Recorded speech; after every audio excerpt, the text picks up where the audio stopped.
Kerala style அவியல் தான் பார்க்க போகிறோம். ஸோ வெட்டின காய்கறியெல்லாம் ஒரு குக்கரில் போட்டுட்டு கொஞ்சம் தண்ணி ஊற்றிட்டு கொஞ்சம் உப்பு கொஞ்சம் மஞ்சள் போட்டு நல்லா கிளறி விட்டுக்கோங்க. அதுக்கப்புறமா ஒரு குக்கரில் போட்டு ஒரு 2 விசில் 1 விசில் வர வரைக்கும் வேக சைட் பை சைட் நம்ம வந்து நெக்ஸ்ட் ஸ்டெப் பார்க்கலாம். நெக்ஸ்ட்டு என்ன பண்ணுறோம் அப்படின்னா, ஒரு பாத்திரத்தில் கொஞ்சோண்டு ஒரு பிடி அரிசி வந்து ஊற வச்சுருக்கோம். அதுக்கப்புறமா ஒரு 4-5 பச்சை மிளகா கையில் எடுத்துக்கோங்க.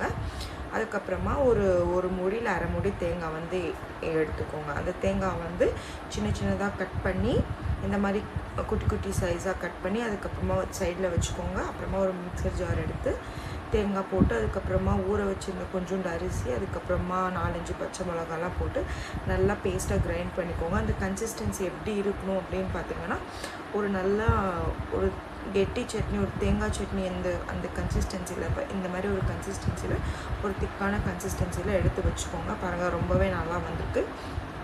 இந்த கன்சிஸ்டன்சியில் தான் இருக்கணும். தண்ணி எதுவுமே ஆட் பண்ணாதீங்க, ஏன்னா அந்த அரிசியிலே ஏற்கனவே கொஞ்சோண்டு தண்ணி இருக்கும். அதுக்கப்புறமா நம்ம வந்து வேக வச்ச காய்கறியை இப்போ ஓப்பன் பண்ணி பார்க்கலாம். பார்த்திங்கன்னா காய்கறிலாம் நல்லாவே வெந்திருக்கு. நாங்கள் வந்து ஒரே ஒரு விசில் தான் விட்டோம். அந்த ஒரு விசிலுக்கே எல்லா காய்கறியும் நல்லா வெந்திருக்கு. ஆக்சுவலி இதில் வந்து நாங்கள் வெறும் நாட்டு காய்கறி மட்டும்தான் சேர்த்துணும், எந்த ஒரு இங்கிலீஷ் வெஜிடபிள்ஸுமே சேர்த்தக்கூடாது. ஸோ அதுக்கப்புறமா நம்ம அரைச்சி வச்சுருக்க பேஸ்ட் இருக்குல்ல, அதை வந்து போட்டு நல்லா மிக்ஸ் பண்ணி விட்டுக்கோங்க. கொஞ்சோண்டு தண்ணி வேணும்னா, உங்களுக்கு கொஞ்சம் தண்ணியாக வேணும் அப்படின்னா இன்னும் கொஞ்சம் வந்து தண்ணி போட்டு அது கூட சேர்த்து நீங்கள் வந்து மிக்ஸ் பண்ணி விட்டுக்கோங்க. ஸோ நாங்கள் இதில் வந்து ஒரு 4-5 காய்கறிக்கு மேலேயே நாங்கள் போட்டிருக்கோம். இந்த மாதிரி வெள்ளை பூசணிக்காய், மஞ்சள் பூசணிக்காய், அதுக்கப்புறமா அவரைக்காய் போட்டிருக்கோம், அதுக்கப்புறமா வாழைக்காய் போட்டிருக்கோம். ஸோ இந்த மாதிரி வெறும் நாட்டு காய்கறிகள் மட்டும்தான் போட்டுக்கணும். சில பேர் வந்து கத்திரிக்காய் அதெல்லாம் போடுவாங்க, அதெல்லாம் போடக்கூடாது. இது ஃபுல் அண்ட் ஃபுல் வெறும் நாட்டு காய்கறிகள் மட்டும்தான் போடணும். ஏன்னா கேரளாவில் வந்துட்டு அந்த மாதிரி கத்திரிக்காய் அதெல்லாம் எதுவுமே போட மாட்டாங்க. ஃபுல் அண்ட் ஃபுல் இந்த வெஜிடபிள்ஸ் மட்டும்தான் யூஸ் பண்ணுவாங்க. ஸோ பார்த்துக்கோங்க, முக்கியமாக வெண்டைக்காய் போட்டுடவே கூடாது.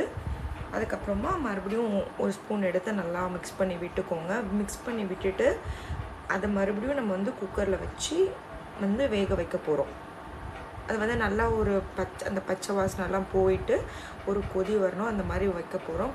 கூடவே வந்து கருவேப்பிலை, அதுக்கப்புறமா கொஞ்சோண்டு கொத்தமல்லி நம்ம வந்து ஆட் பண்ணிக்க போகிறோம். ஆட் பண்ணிவிட்டு குக்கரில் வச்சு ஒரு 10 மினிட்ஸ் வந்து அப்படியே விட போகிறோம். சைட் பை சைடு அதை வந்து கிண்டி விட்டுட்டே இருங்க, இல்லைனா பயங்கரமாக அடி பிடிச்சிடும். ஸோ சைட் பை சைடு அதுவும் பார்த்துக்கோங்க. நல்லா கிளறி விட்டுட்டு குக்கரில் வச்சிடலாம். அது வந்து ஒரு 10 மினிட்ஸ் வேகட்டும். நல்லா ஒரு கொதி வரணும். அந்த தேங்காய் அரைச்சி விட்டுருக்கோம் இல்லையா, அந்த பச்சை வாசனைலாம் போகணும். ஸோ அதுக்கப்புறமா பார்த்திங்கன்னா உங்களுக்கே தெரியும், நல்லா கொதிச்சிட்ருக்கு. ஒரு சைடு கொதிச்சிட்ருக்கட்டும், சிம்மில் வச்சு கொதிக்க வச்சிட்ருங்க. அப்புறமா ஒரு பேனில் வந்துட்டு நம்ம வந்து தேங்காய் எண்ணெய் எடுத்துக்கலாம். தேங்காய் எண்ணெய் மட்டும்தான் யூஸ் பண்ணணும், வேறு எந்த எண்ணெயுமே யூஸ் பண்ணக்கூடாது. வேறு எந்த எண்ணெய் யூஸ் பண்ணாலும் உங்களுக்கு அந்த ஃப்ளேவர் வராது. ஸோ நீங்கள் கண்டிப்பாக தேங்காய் எண்ணெயில் ட்ரை பண்ணி பாருங்கள். வேறு எந்த எண்ணெயுமே யூஸ் பண்ணாதீங்க. அப்புறமா கொஞ்சோண்டு கடுகு போட்டுக்கலாம். அது கொஞ்சம் தாளித்து வரட்டும். அந்த கடுகு வந்து அந்த தாளித்த கடுகு வந்து இப்போ வந்து நம்ம வந்து அங்கே கொதிச்சிட்ருக்கு இல்லையா, அந்த அவியலில் நம்ம வந்து போட்டுடலாம். போட்டுட்டு நல்லா மிக்ஸ் பண்ணி விடுங்க. மிக்ஸ் பண்ணுங்கள். அப்போ தான் அந்த ஆயில் வந்து அந்த அவியல் கூட வந்து நல்லாவே ஜெல் ஆகும். ஸோ நல்லா ஃபுல்லாக நல்லா கிளறி விடுங்க. கிளறி விட்டுட்டு அகெயின் ஒரு 5 மினிட்ஸ் விடுங்க. அப்போ தான் அந்த ஸ்மெல்லெல்லாம் ஃபுல்லாக அப்சர்வ் ஆகும், அந்த காய்கறிக்கு வந்து ஃபுல்லாக இறங்கும். ஸோ அதை அப்படியே விட்டுலாம், அதை எதுவும் டிஸ்டர்ப் பண்ண வேணாம். அதுக்கப்புறமா என்ன பண்ணலாம் அப்படின்னா, ஒரு 5 மினிட்ஸ் கழித்து ஆஃப் பண்ணி விட்டுருங்க.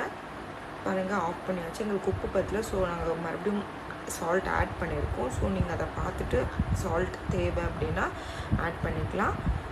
அதுக்கப்புறமா நான் வந்து ஒரு 1/2 கப் மேலேயும் நல்லா ஒரு புளிச்ச தயிர் வந்து எடுத்திருக்கேன். ஸோ அதை இப்போ வந்து அந்த தயிரை வந்து அந்த அவியல் கூட வந்து மிக்ஸ் பண்ணிக்கலாம். தயவு செஞ்சு ரொம்ப சூடாக இருக்கும்போதோ இல்லை கொதிச்சுட்டு இருக்கும்போதோ இந்த தயிர் வந்து ஆட் பண்ணக்கூடாது. அப்படி ஆட் பண்ணிங்கன்னா ஃபுல்லாக ஸ்பாயில் ஆகிடும், கெட்டு போயிடும். ஸோ கொஞ்சம் நேரம் ஆற வச்சுட்டு அதுக்கப்புறமா அந்த தயிரை வந்து ஆட் பண்ணுங்கள். பாருங்கள், இப்போ வந்து இந்த கன்சிஸ்டன்சியில் தான் இருக்கணும். நல்லாவே வந்திருக்கு, டேஸ்ட்டும் சூப்பராகவே இருக்குது. கண்டிப்பாக ட்ரை பண்ணி பாருங்கள்.